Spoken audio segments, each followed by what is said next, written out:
Great, lovely.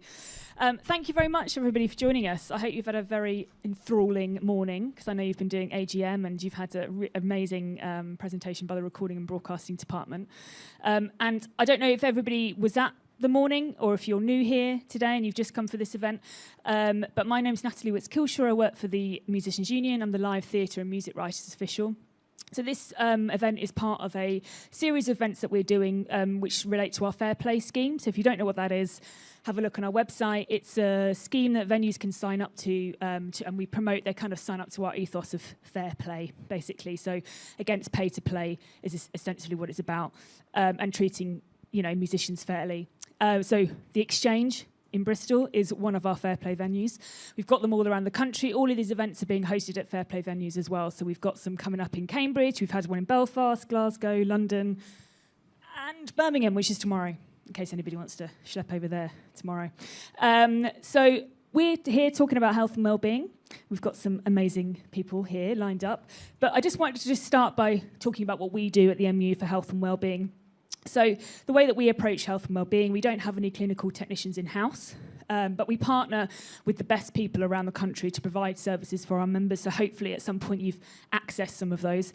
So we like people who like tonic music, music support, help musicians, Music Minds Matter, people like that. So if you want to have a look at the support that we offer or the organisations that we work with offer, you can go to our website under the health and wellbeing and there's loads of advice, or you can contact your regional office as well, and they can help you signpost to particular places as well.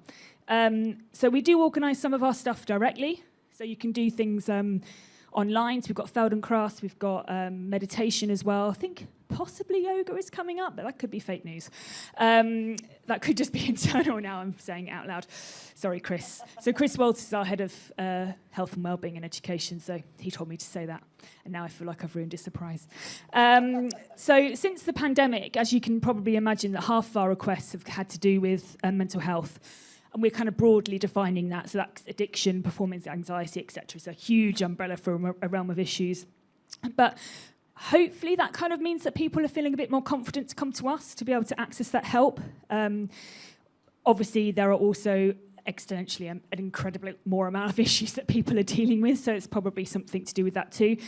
So, but whatever the cause, it is stuff that we are called upon to help with, and it's important to know that you can come to us and we can signpost you to the right people. It's not necessarily that we can help ourselves, but we will definitely try and get you the help that you can. So as I said, the Fair Play scheme is about making sure that musicians are treated fairly. And one of those things we've got the venues doing this year is talking about things like, they're going to have to provide a bit more information this year of how do people get home after a late night gig, for example. We're going to be talking a little bit about that. What the environment's like, where it is, stations. So it's just an important thing to note about the Fair Play scheme. And it's not just about, great, get the gigs and then that's it. It's going to be a bit more of a rounded of experience for the members as well when you're searching. The other things that we do at the MU for health and wellbeing are, if you haven't accessed the hearing health scheme, has anybody got their earplugs? Mine are in my bag. That's part of our health and wellbeing. We're always looking at cost-effective proposals as well. So providing the hearing scheme is only the beginning of that, and that hopefully there's going to be some more kind of stuff we're going to offer around that soon. So, for instance, we don't provide it for student members at the moment, so if there are any student members, but we are looking at getting that, so that's going to be a huge benefit for our members. I'm going to probably stop there because that's a long spiel, but that was everything that Chris Walters wanted me to say, so I wanted to pass that along. So as I said, we've got an amazing panel here today to talk about health and wellbeing and in music. I'm going to let them introduce themselves. Maybe we can go down the line. Is that all right? We'll start with you, Isie. Hi, I'm Isie. I set up a CIC 3 years ago called Seed Sessions, and it provides counselling sessions and music sessions for male identifying musicians in Bristol. And it kind of was set up, I don't know how much you want me to speak, it was kind of set up just off the back of the crisis in men's mental health. Particularly musicians are vulnerable. So that's part of what I do, and I also work for a charity called Changing Tunes that do music in prisons, and I am a musician in residence at HMP Eastwood Park, which is a women's prison in South Gloucestershire. And I work with people in prison, doing music sessions, like small groups, one-to-ones. We do a program for mothers in the prison, songwriting for their kids. So yeah, that's kind of what I do. That's me. Thank you. Hello, my name's Carly Heath, and I'm the Nighttime Economy Advisor for Bristol. I've got a bit of a weird job in that I represent the city from 6 p.m. to 6 a.m. One of my favourite sayings is that the city doesn't stop at 6 o'clock. You know, when you're not at work, you're in the nighttime economy. Lots of people assume the nighttime economy is just pubs, clubs, bars, restaurants, students falling out of kebab shops at 3 o'clock in the morning and antisocial behaviour. But for a city like Bristol, it's actually 41% of our jobs operate between 6 p.m. and 6 a.m. And that includes health and social care workers, late night transportation, 24-hour retail, dock workers, Amazon warehousing, you know, the list kind of goes on. So my job is I work at Bristol City Council, but everything that I do I put underneath the brand which we call Bristol Nights. It's very much partnership working with people across the city who work within the nighttime economy in its broadest sense to try and look after the mental health and well-being of our workforce, which is, I think, it's really important. But lots of other initiatives that we've done have been around harm reduction, having a really open conversation about the fact that people use alcohol and other substances and how they use it and where to get good advice. We've done a whole range of work around student safety. You might see our Bristol rules up around the city at the moment to welcome back those students on how to have a safe and fun night out. Stuff around drink spiking, training the nighttime workforce to recognise harassment in their spaces and try and eradicate harassment from our nighttime spaces, and just generally promoting the good stuff that happens in the nighttime economy and trying to bring a focus of positivity on it and not just the doom and gloom that lots of people do speak about when it comes to the night. Personally, before I had this job, I started in March 2021. I've been a promoter for a very long time. I used to run an organisation called Don't Panic, which some of you might remember, brown paper flyer packs. I used to stand outside for about 10 years handing out flyers at 3 o'clock in the morning. So I really have seen the total amount of chaos that can end on our streets at that time of day.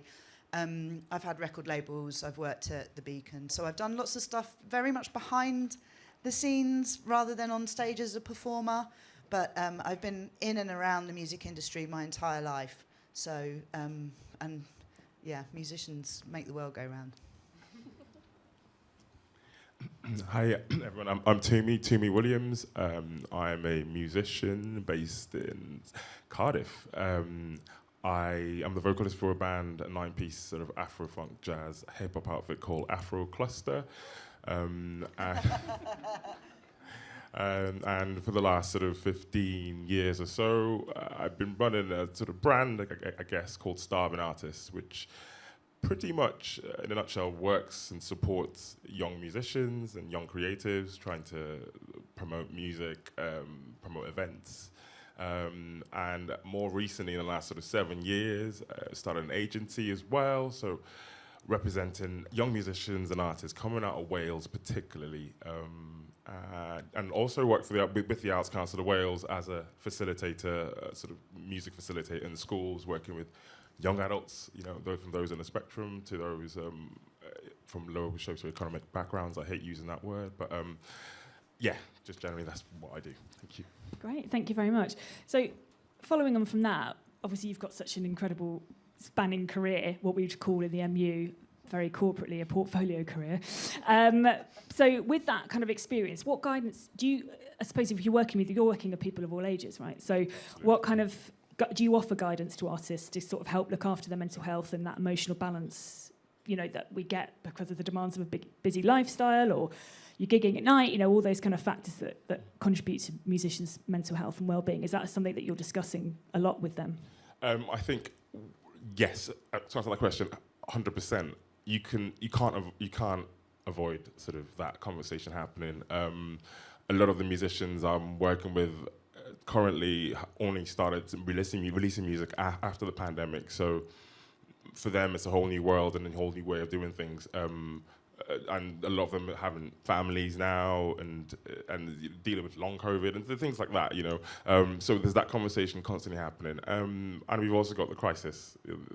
It's everything. Musicians are not getting paid any more necessarily, but everything else has gone up. So people are battling that. So the conversation is constantly had. I tend not to give advice.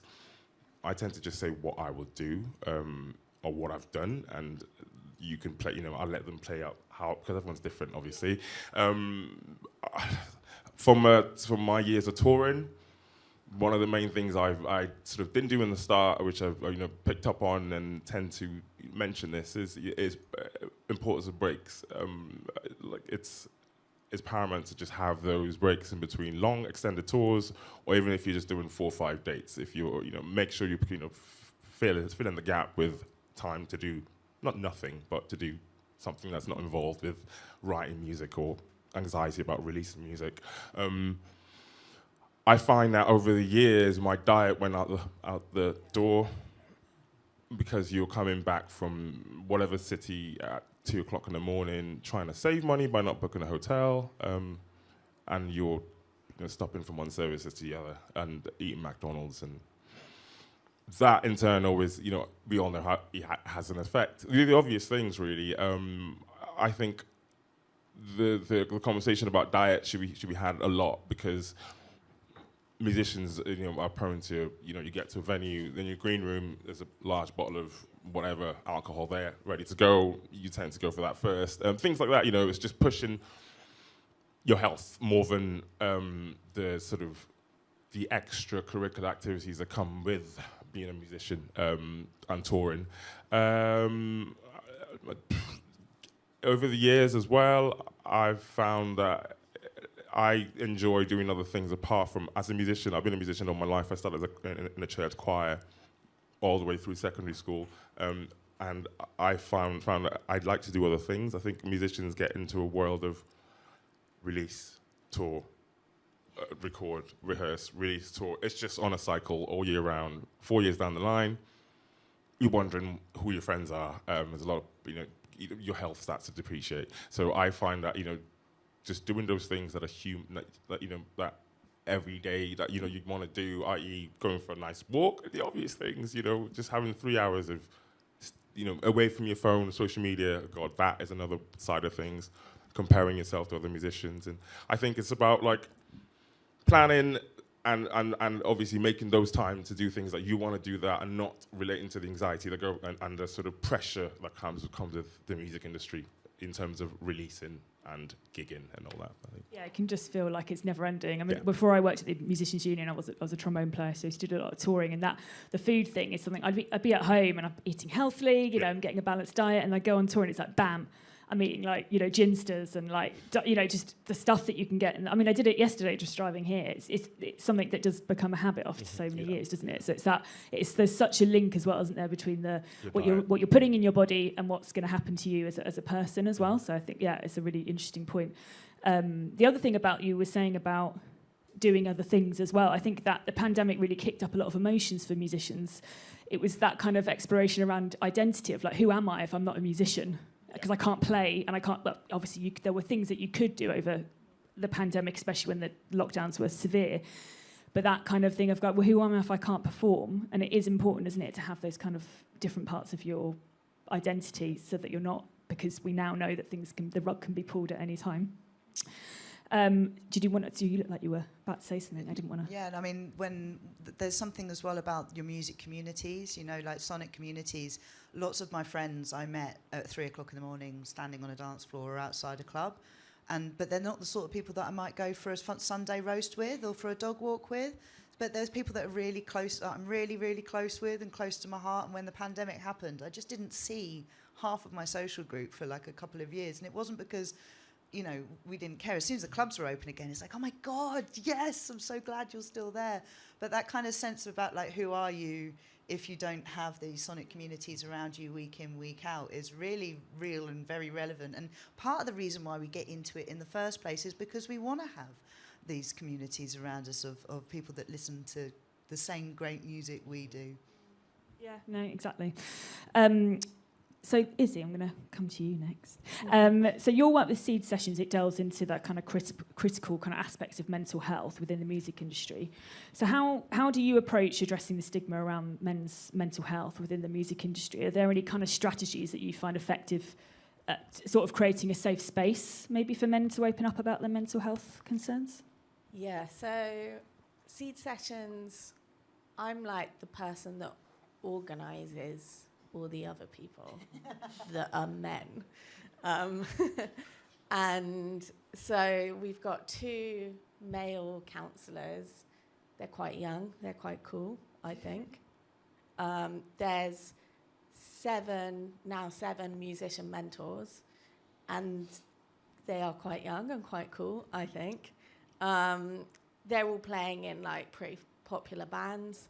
Well, some very popular bands. And I think that definitely helps, the fact that they are young, cool men talking about mental health and being open about talking about it. And that's a massive draw for the participants. And then the participants themselves, I've not asked them to do this, but they, quite a lot of them will then talk about their own mental health and experience of being part of Seed Sessions and stuff. And some of them have gone on to do gigs where they've raised money for us and release music and raise money for us. And yeah, so in a way, like, I don't have to do much there because they're doing the job, which was the whole intention. Like, you were just talking about community, and that was one of the things, was like, you could see it. I didn't go out with a mindset to like form a community, but that is what's grown out of it. And so yeah, I feel like, I mean, also we live in Bristol, which is a bit of a bubble, I think, in terms of like being open to talk about stuff like this. So perhaps it's not representative of the whole country, but I do feel like we've got quite a good supportive music scene here. I feel like here people want other people to do well, rather than like competitive.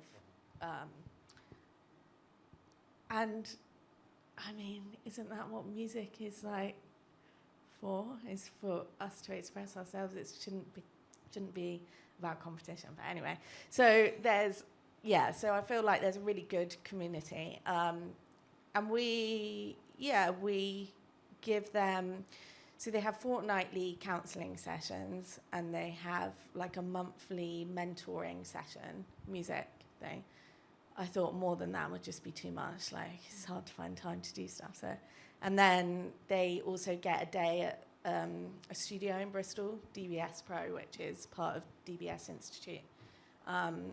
And that's really great, because although you're just providing a space, it is actually so much more than just a space. Like, it's the time, it's the feeling of like, I'm doing this properly. Like, one guy recently who came, he's making his music in his bedroom. He's got a family, like, to have a day in the studio to himself, like, focused. And yeah, so I feel like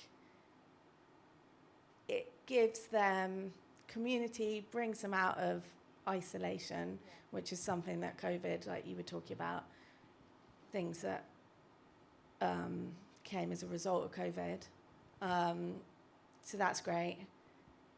And yeah, they're kind of doing the work for me. I just kind of organise the sessions, really. I mean, I think we all know that's not true. But anyway, we'll let you say that. I mean, it's you. I mean, I think the most important, you're creating those spaces, aren't they, for people to be vulnerable, to be able to be open, to speak their truth, to be seen as well. As I think that's a big thing, isn't it? Is that it's creating those spaces for men to be able to be open, and there's no judgments, and it is a fantastic organisation. And obviously, it's Isie and I were at college together as well. Not the reason that, not just the reason she's here, but it's like, I know it's helped so many people as well. Anyway, that's just my own thoughts. Thanks. That's okay.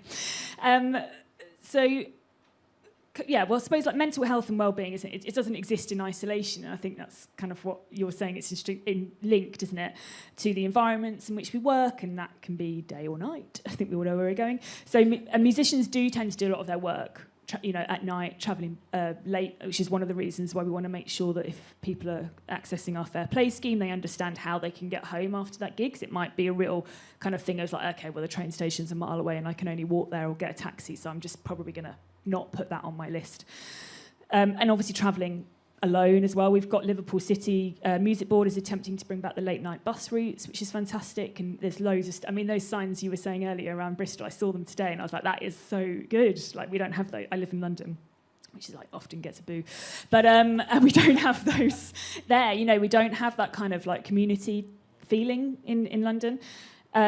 So as the nighttime, economy advisor, Carly, do you have you have a unique kind of perspective in the challenges that are faced by those individuals working, which is you were talking about earlier. Are there some kind of effective strategies or approaches that can be implemented to improve the health and well-being of musicians and workers, obviously in the nighttime economy, but we're focusing on musicians here, but... I think really, the kind of initiatives that you guys run, I think is really important about amplifying those sorts of things. But there are some really clear things that we can be doing to look after our mental health. But the kind of advice that we get given as people that work in nightlife can often be quite insensitive. Telling, if you've got a wellbeing at work strategy and the strategy is to go for a walk at lunchtime, well, that's great. What happens if your lunchtime's at 1 o'clock in the morning and you work in a trading estate? If people are telling you, well, you just need to get some more sleep or get some good food, well, fantastic. I'm a shift worker. Sleep is a myth. Look, so what does good mental health and wellbeing advice look like when you work both ends of the day and you don't have the same access to the city that your daytime colleagues or peers do?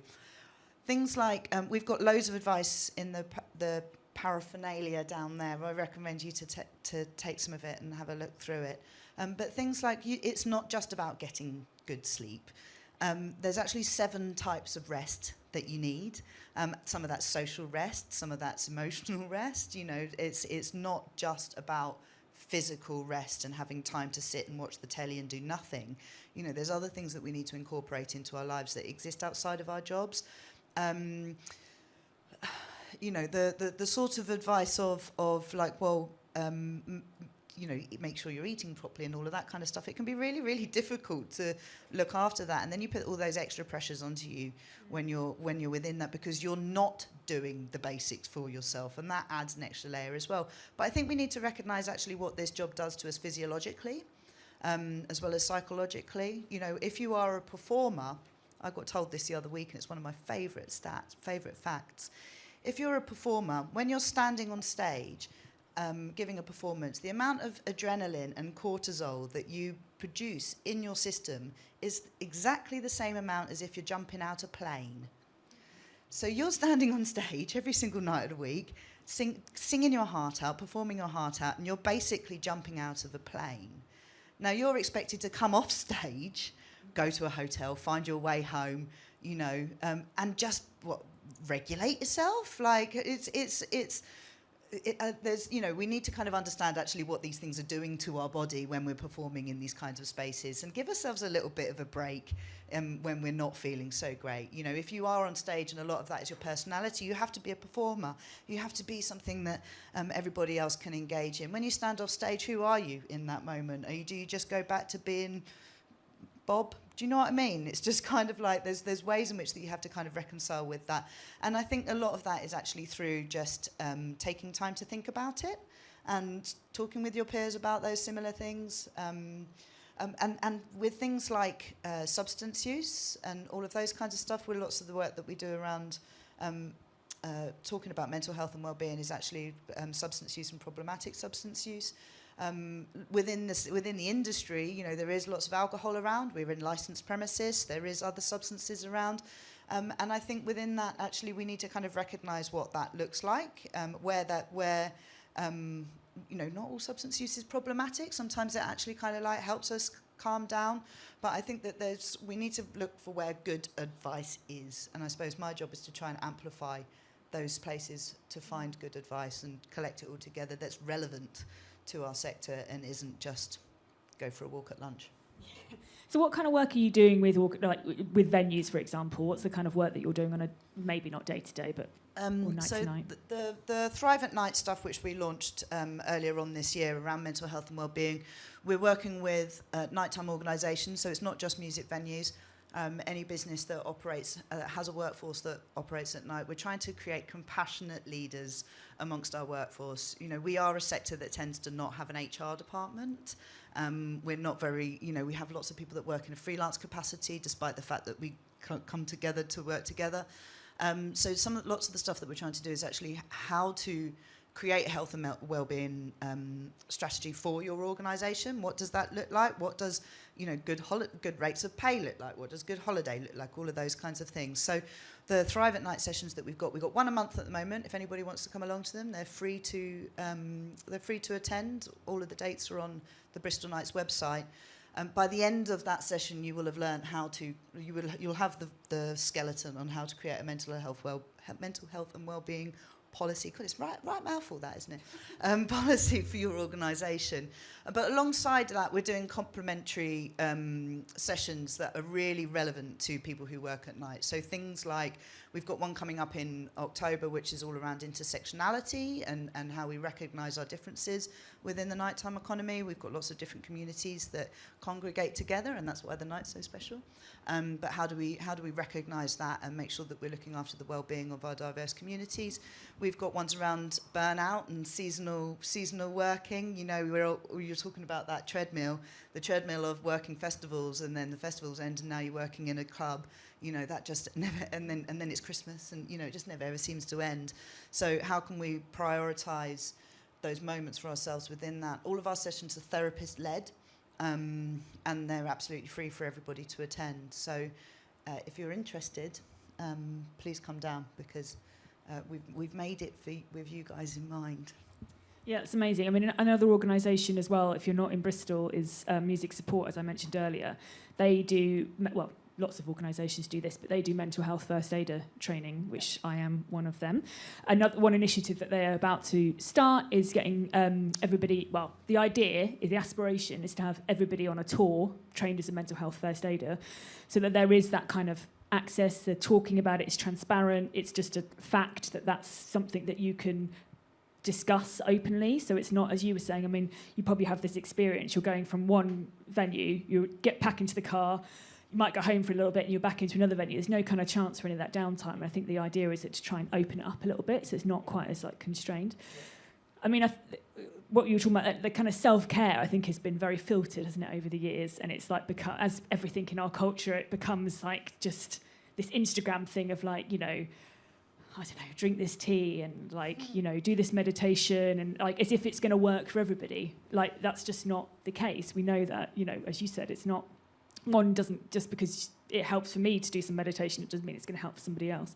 And so Tumi, is there anything, like you were saying earlier, about making sure your diet, making sure you're not over planning, making sure especially with younger artists, I think there is a much more open conversation, isn't there, about mental health? It's something that people are, is that me?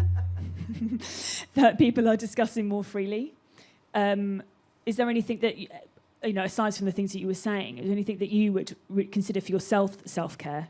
Does that make sense? Yes. That you would consider self-care that maybe people just don't think about. I think it's quite because sometimes when I'm talking about it, I'm like, well, for me, it's boundaries. For me, especially when I was playing, of just going, I'm not going to work. I used to do theatre, so I used to do Monday to Saturdays, and I just I couldn't work on a Sunday. If I didn't have a day off, it just wasn't conducive to me. I learnt that pretty quickly. I did go for a year of going, I'm just going to take everything, yes, and then it was just way too much, as you said, burnout and everything. Is there anything that you can kind of impart your wisdom upon the crowd?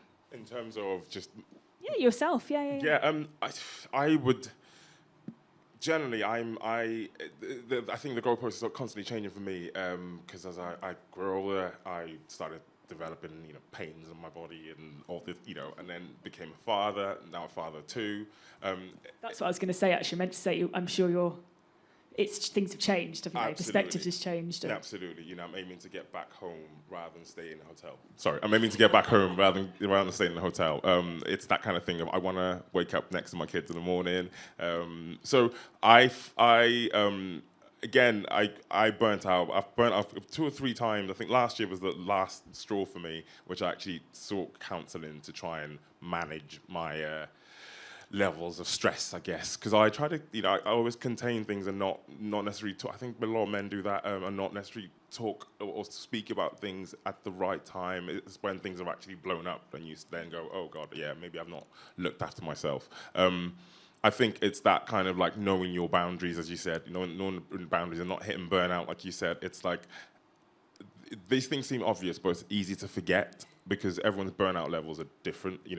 Some people might be able to take 8 months of constant, and some people it's a week and they need to reset. So I find that, it's about knowing yourself. That's always a hard thing to figure out, as I said, because things change, and as you grow older, the environment we live in changes. That constant adaptation is a big ask for us musicians, because as freelancers, you're constantly chasing. I won't say constantly chasing. I'm like, financially, for instance, I don't get a salary every month.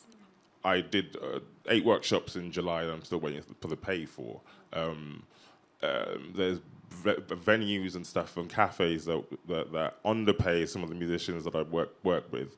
And like when I speak to them, it's over time it starts to take an effect, and they don't feel like this game is for them.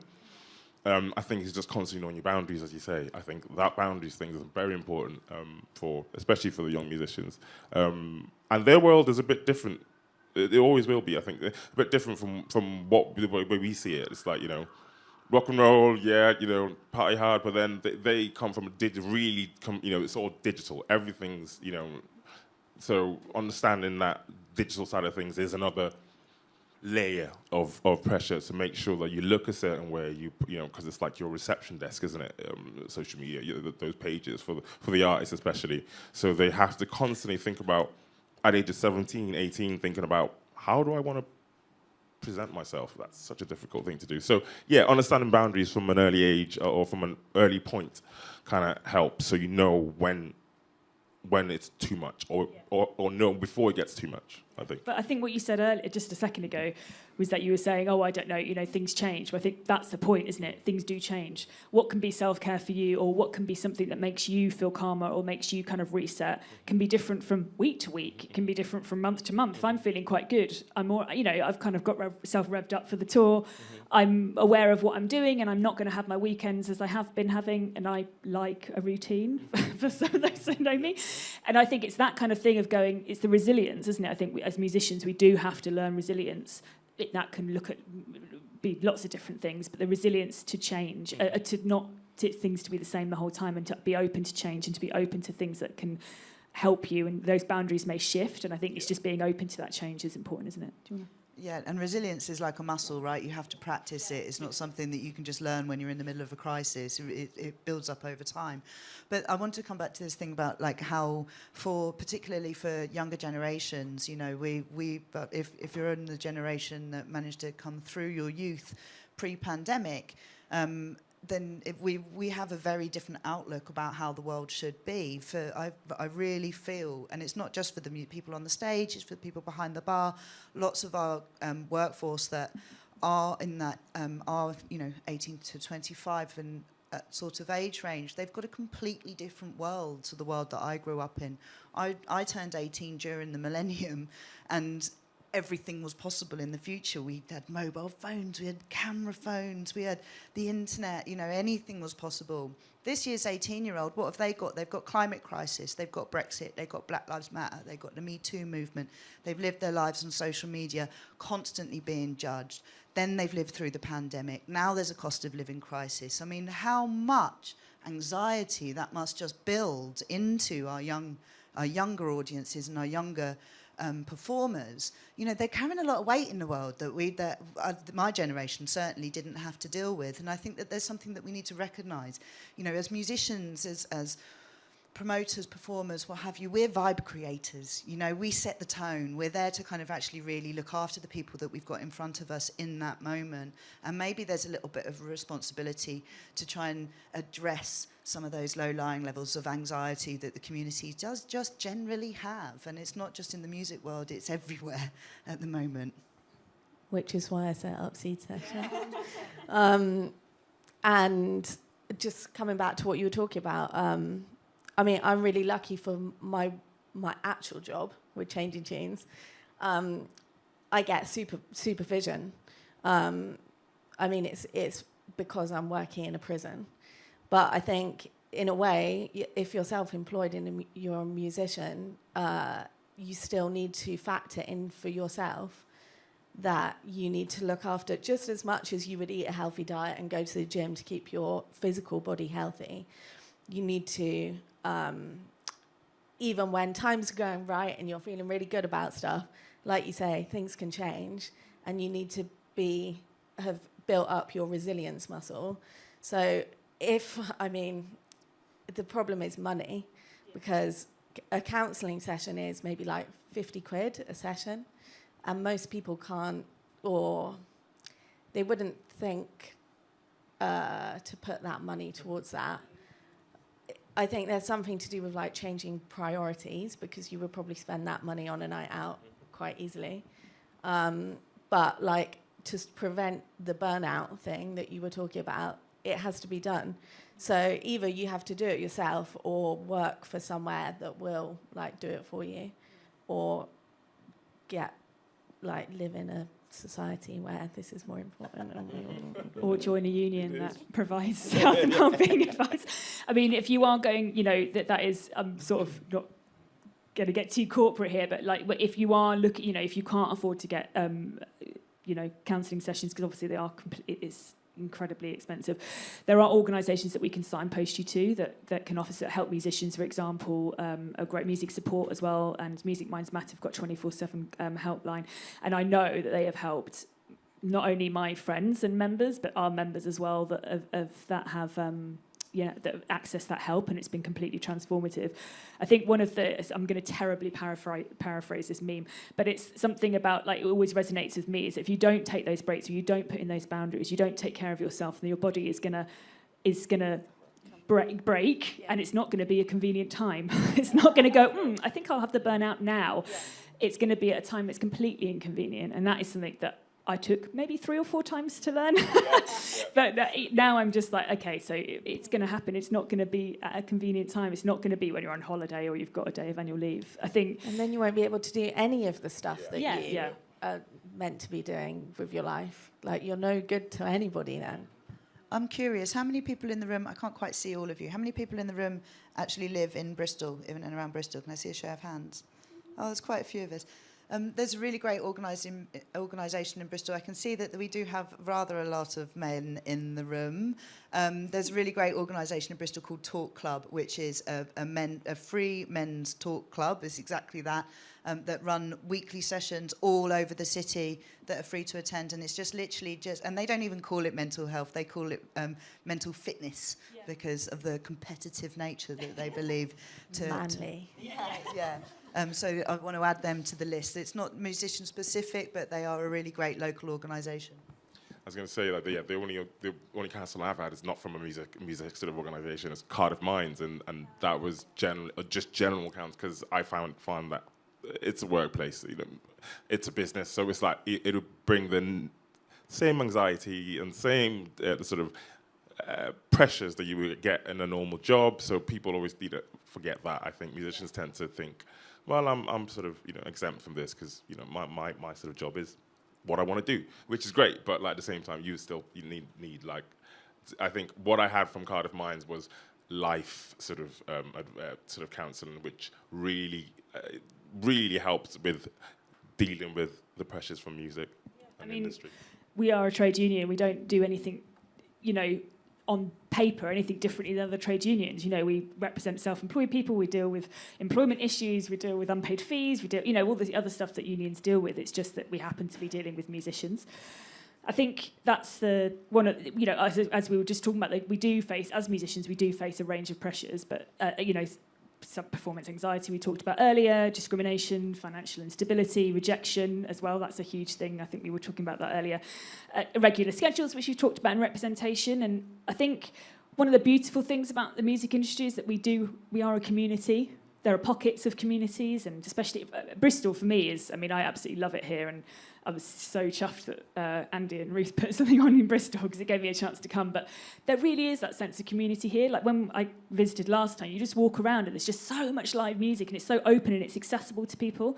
And I just wonder, like, fostering that kind of culture of support as well, which I really feel here in Bristol, both among peers and within the organisations as well, and to address those challenges and to promote. Is there anything that we can do to kind of, spread the Bristol word of community? I think what you're doing is great, like raising awareness and stuff. I think that at risk of wanting to just ask people to fund things like seed sessions, if venues wanted, have you heard of Head First? It's like a ticket company. So they take £1 or £2 or something and donate to local charities, stuff like that. Like, it's a small amount to the person buying the ticket, but when you add it up, it goes so far. Doing stuff like that really helps support, like, the people that are doing the actual, like, delivering that help. That's a suggestion. I think there's something really special in the water in Bristol. We are definitely a community, and I mean, I speak all over the country and I always say West is best because it obviously is. But I think that there's something to say about the kinds of venues and the kinds of networks that we have in the city. You know, we are a city that supports each other. We go to each other's gigs. We go around each other's houses. We listen to their tunes. We give them advice. If you've got a really great idea in Bristol, you can say to somebody, I've got a great idea, and they go, you should speak to that person. And that connection actually happens. You know, we're a big village, really, in this city. And I think part of the reason why we've managed to sustain our music sector through the pandemic and out the other side of it. Now, nationally, you might have heard some stats that nationally we've lost a third of all nightclubs since the pandemic. In Bristol, we haven't. In Bristol, we've actually gained 3. So, there's something about the fact that we value live music, we value music culture, we value people coming together and dancing in these spaces, but we also have quite a lot of small spaces. You know, we've got venues like this, and it's very easy to build communities around these spaces and prioritise the sonic communities within that. And I think that really is one of our greatest strengths. We're not trying to fill 5,000 capacity venues. You know, we are grassroots. We are that kind of seedbed of innovation. And with that, it will always be people that know each other and see each other every single week. I mean, you were talking about what do you do to help to regulate yourself when you're doing stuff. I stand in front of a big sound system and don't talk to anybody for 3 hours and just meditate on that bass weight. That's my mental health. That's literally the opposite for me. I need like my downtime. That's how I'd kind of do it. Sorry, Oh, no. oh, right, okay. No, Cardiff could definitely take a leaf from Bristol. Yeah, absolutely. Yeah, I mean, so I live in Tottenham, and I feel we could also do that too. I think it's quite, as I said, Bristol is just quite an open thing, and I think that's quite indicative of the music community. We are an open community for the most part, and it'd be a beautiful thing. We are going to come to some questions in a minute.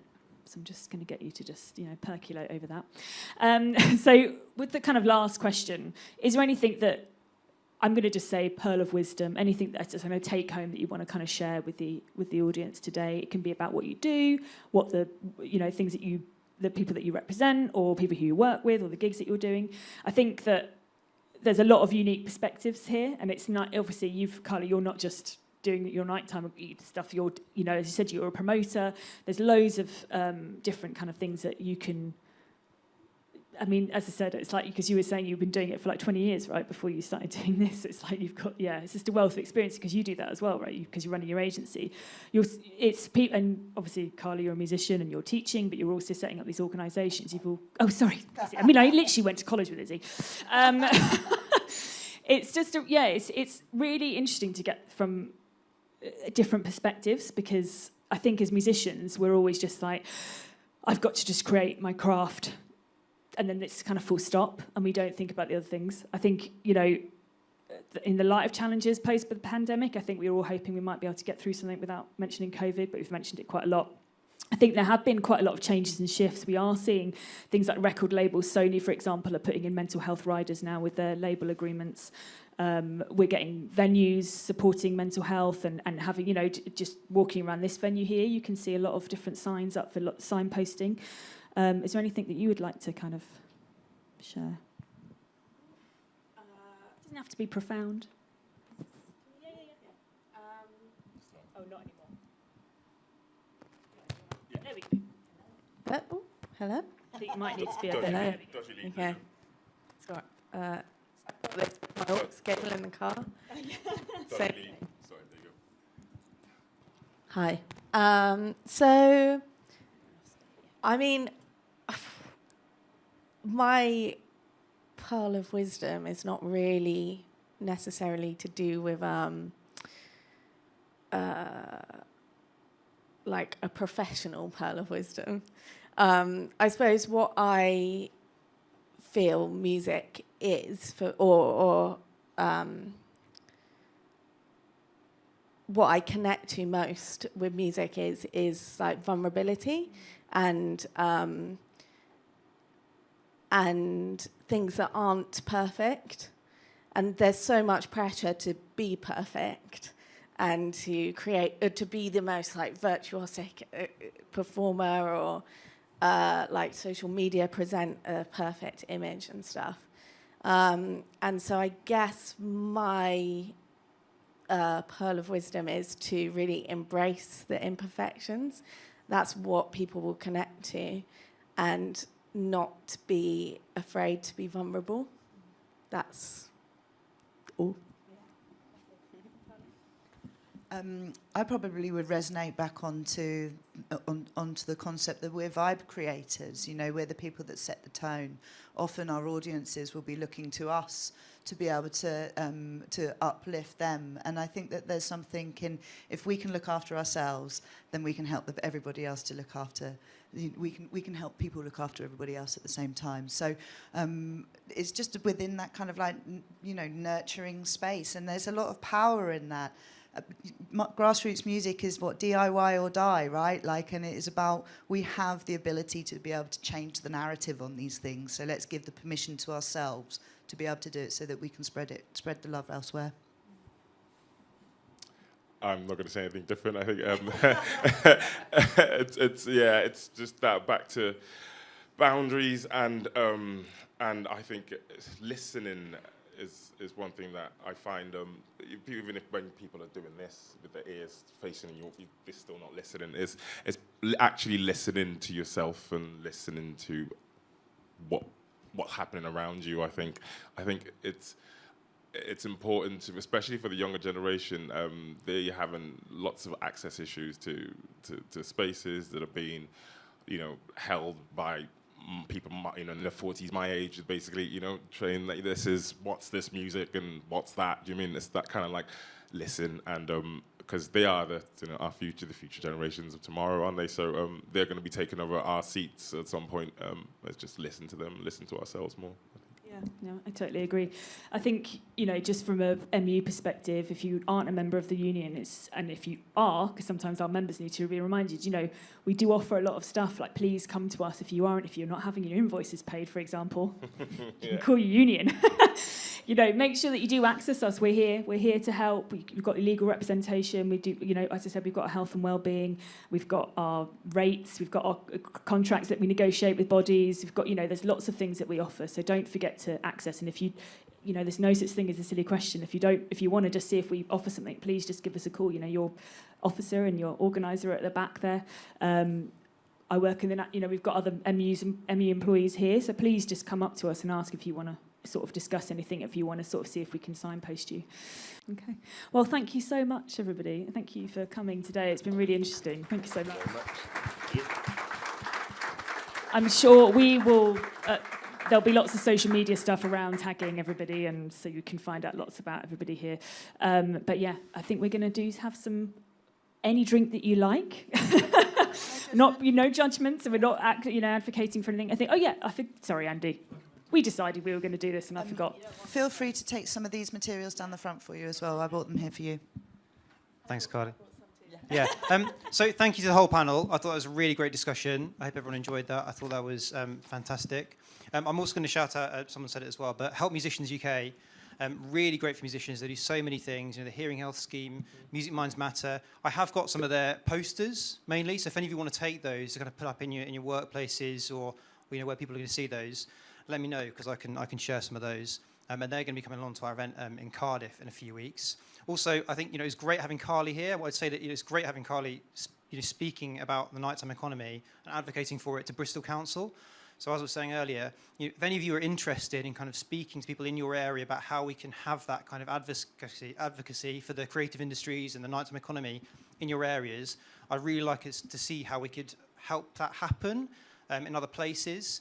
Because I think it's been, and the Thrive at Night resources, they're there and they're on the website. Take a look at those, because again, you can share those. The public health team at Bristol have been involved in those. So there's ways that other places could get involved in sharing these kind of resources and making it available.